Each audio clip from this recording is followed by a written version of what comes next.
Indonesia. Badan Pusat Statistik atau BPS mencatat ekonomi Indonesia tumbuh 7,07% pada triwulan kedua tahun 2021 dibanding dengan periode yang sama tahun lalu, atau lebih tinggi dari rata-rata prediksi ekonom sebesar 6,4 hingga 6,5%. Kepala Badan Pusat Statistik Margo Yuwono menjelaskan, tingginya pertumbuhan ekonomi ini karena basis kondisi ekonomi yang rendah pada kuartal kedua tahun 2020, terkendalinya pandemi COVID-19, sehingga mendorong peningkatan mobilitas dan aktivitas ekonomi masyarakat.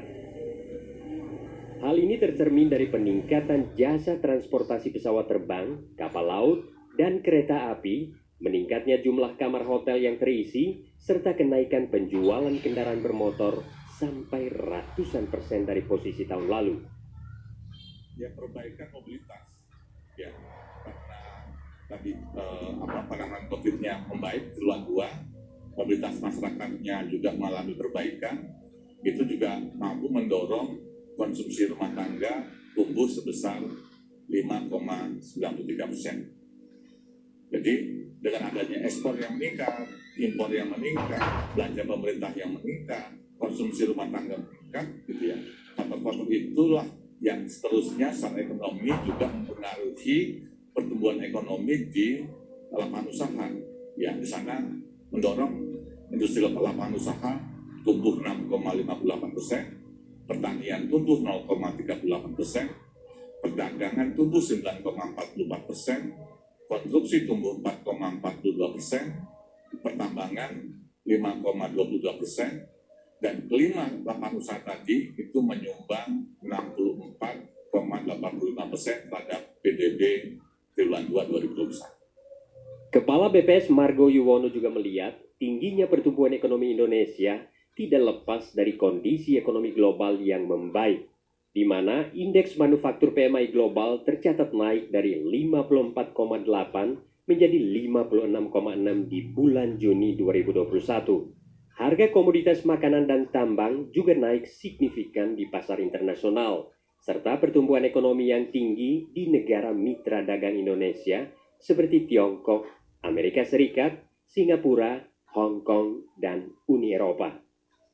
Ekonomi Tiongkok pada kuartal kedua tahun 2021 tumbuh 7%, Amerika Serikat tumbuh 12,2%, Singapura 14,3%, Hong Kong 7,5%, dan Uni Eropa 13,2%.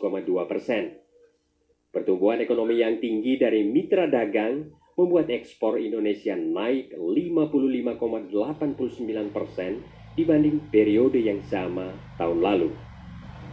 Dari Jakarta, Mercy Wijaya, Metro TV. Sementara itu, ekonom Bank Permata Joshua Pardede mengingatkan potensi melemahnya pertumbuhan ekonomi pada kuartal ketiga karena kenaikan kasus COVID-19 yang menghambat mobilitas masyarakat.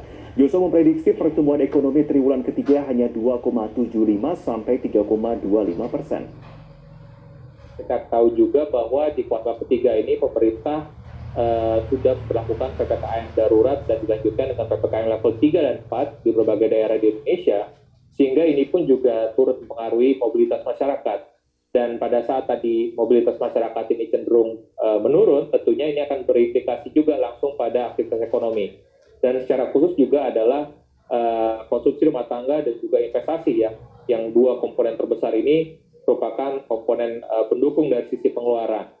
Sehingga memang kita lihat pertumbuhan kuartal ketiga pun juga diperkirakan akan cenderung lebih rendah ya dari perkiraan sebelumnya, yang dimana kita perkirakan sebelumnya bisa di atas 4%, tapi dengan kondisi PPKM darurat yang diikuti dengan PPKM level 3 dan 4, ini kita pikir akan pertumbuhan ekonomi akan bisa melambat ya di bawah 3%, ya perkiraannya di kisaran 2,75 hingga 3,25% pada kuartal 3, namun di kuartal keempatnya kita... IHSG hari ini ditutup menguat sementara nilai tukar rupiah melemah terhadap dolar Amerika. Kita segera gabung bersama dengan rekan Jessica Wulandari langsung dari studio Bursa Efek Indonesia untuk informasi selengkapnya. Jessica, selamat sore. Apa saja yang mempengaruhi pergerakan IHSG hari ini? Apakah rilis dari data pertumbuhan ekonomi BPS ini berdampak pada penguatan IHSG?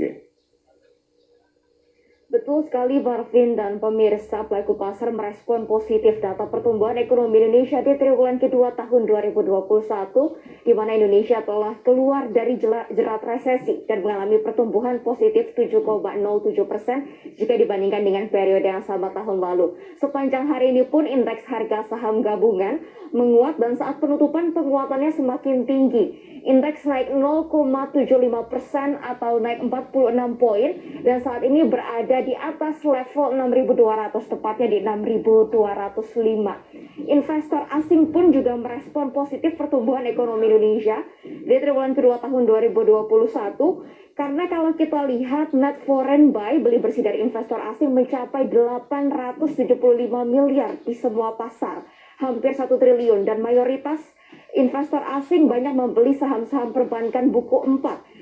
Sehingga kalau kita lihat sektor finance hari ini memimpin penguatan IHSG sampai lebih dari 2%. Dan kalau kita lihat pergerakan indeks harga saham gabungan memang lebih tinggi dibandingkan indeks utama di kawasan Asia lainnya. Dan penguatan ini diprediksi masih bisa berlanjut pada perdagangan besok. Namun ada aksi profit taking yang berpotensi melemahkan kinerja indeks besok sehingga pergerakannya akan berada antara 6.114 sampai 6.245. Marvin. Baik, Mercy, bagaimana dengan nilai tukar rupiah? Apa saja sentimen yang mempengaruhi pergerakan nilai tukar rupiah?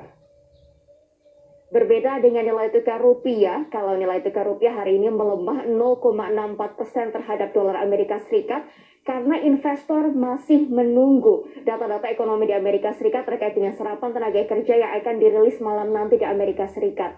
Sehingga kalau kita lihat rupiah saat ini berada di 14.376 rupiah per dolar Amerika Serikat dan investor akan tunggu lebih lanjut bagaimana data serapan tenaga kerja di Amerika Serikat malam nanti.